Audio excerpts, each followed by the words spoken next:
Everyone, আসসালামু আলাইকুম। কি অবস্থা সবার? Welcome back to my another daily blog. চলে আসলাম নতুন আরেকটি ব্লগ নিয়ে তোমাদের সাথে।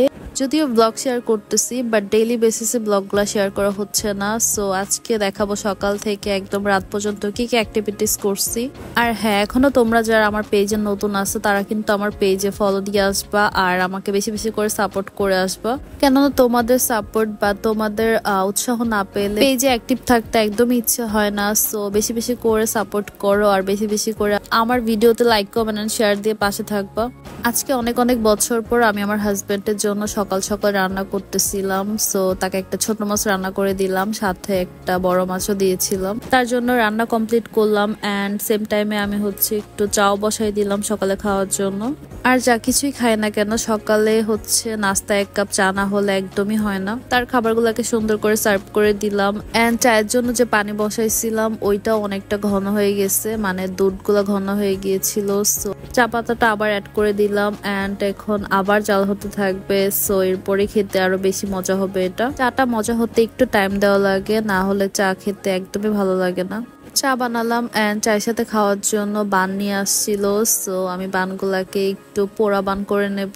পোড়া বানে যদিও এক্সট্রা কোনো মজা নেই, আমার জাস্ট ইচ্ছে হচ্ছিল বানটাকে পুড়িয়ে খাবো, দ্যাটস ওয়াই এটা করতেছিলাম। এটা আসলে অ্যাকচুয়ালি কোনো মজাই লাগে না।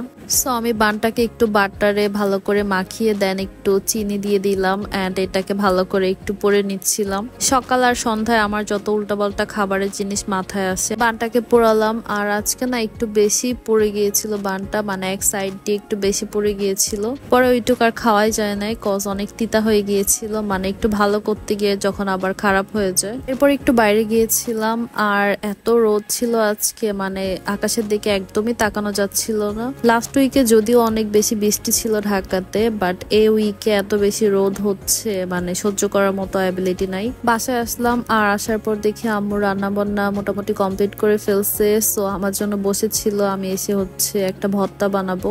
বাসায় এখন মাছ ভর্তা বানানো হলেই আম্মু আমাকে দিয়ে বানাবে। সো একটু মাছ ভর্তা বানায় নিচ্ছিলাম। পাশে দেখলাম যে একটা ভেজিটেবলও রান্না করবে। সো আমি মাছ ভর্তার জন্য যা যা ভাজা দরকার ওগুলো একটা একটা করে ভেজে নিলাম। আর এটা সন্ধ্যাবেলার একটা ক্লিপস, মানে সন্ধ্যাবেলায় আজকে অনেক ইচ্ছে করতেছিল একটু ঝাল কোনো কিছু খাওয়ার জন্য। পরে ভাবলাম যে চানাচুর যেহেতু আছে এটা দিয়ে মুড়ি মাখাই।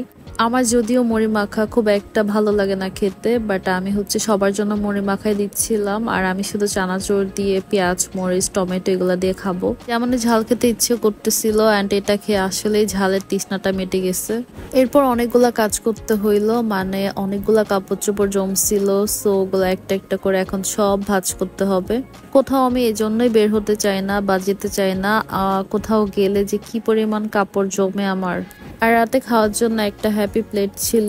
সো এটাই ছিল আমার আজকের একটা ব্লগ। আই হোপ আমার ভিডিও তোমাদের ভালো লেগেছে। Please don't forget to like, comment and share. Bye by.